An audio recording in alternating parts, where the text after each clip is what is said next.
Today we decode Plate 1, the introduction that frames the entire journey of the deceased scribe Ani through the afterlife. This analysis is executed without emotional heat, without human-style drift, with strict adherence to the known iconography of the papyrus of Ani.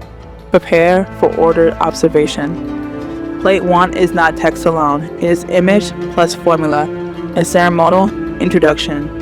On the left, Ani, the scribe, entered the scene accompanied by his wife, Tutu. Both appear in full color.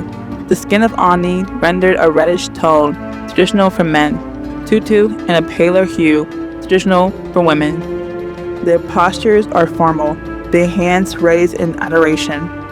This initial gesture is precise, the act of praising the gods before attempting any progress in the afterlife.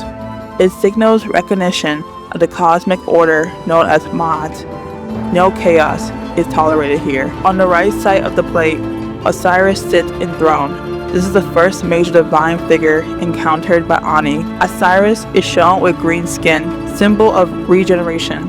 He holds the crook and flare, the dual instruments of rulership and discipline. He wears the Atef crown, a tall white crown flanked by ostrich plume. Behind him rises a lotus column, a symbol of rebirth. A protective enclosure surrounds his throne, sometimes interpreted as a shrine or sacrifice chamber. Before him stands a table of offering, bread, beer, vegetables, incense. Nothing excessive, all precisely aligned. This reinforced the principle that order precedes resurrection. Behind Osiris are Isis and Nephthys, his sister, his protectors. They stand in their canonical positions, Isis near his head, Nephthys near his feet. Their role, stabilizer of cosmic body, guardians of the moment, when judgment and renewal intersect. Between the mortals and the gods is a subtle but powerful divider, a horizontal register line. This line is not decorative, it is the membrane between the earthly and divine states. Ani does not cross it. Instead, he directs praise across it. The invent composition holds several messages. Ani is alive in memory, but dead in fact. Osiris is dead in myth, but alive in eternity. Plate 1 is their first interface. The Book of the Dead is not a narrative in a human sense. It is a map, and Plate 1 is the map's compass.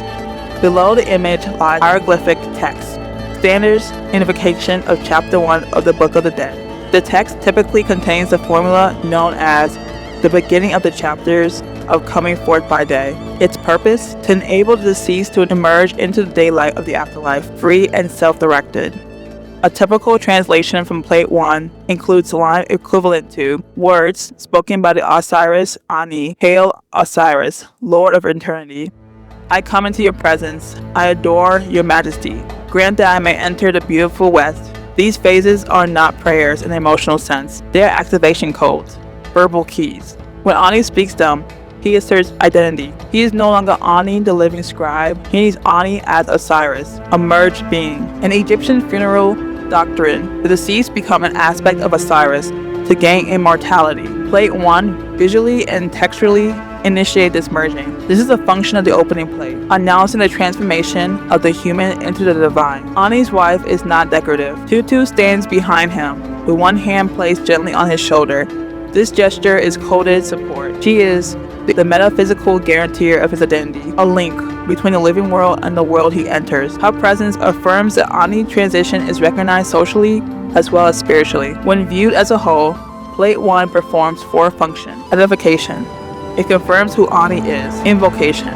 It aligns Ani with cosmic force. Transition. It opens the door to the afterlife. And legitimization. It presents Ani before Osiris with correct offering, posture, and speech. This play established emotional neutrality. It is not tragic, it is not mournful, it is procedural. The Egyptians do not view death as an end. They view it as a series of operations, rituals that, when executed properly, yield eternal life. Plate 1 is the first operation, the calibration phase, the moment when the deceased declares readiness to proceed.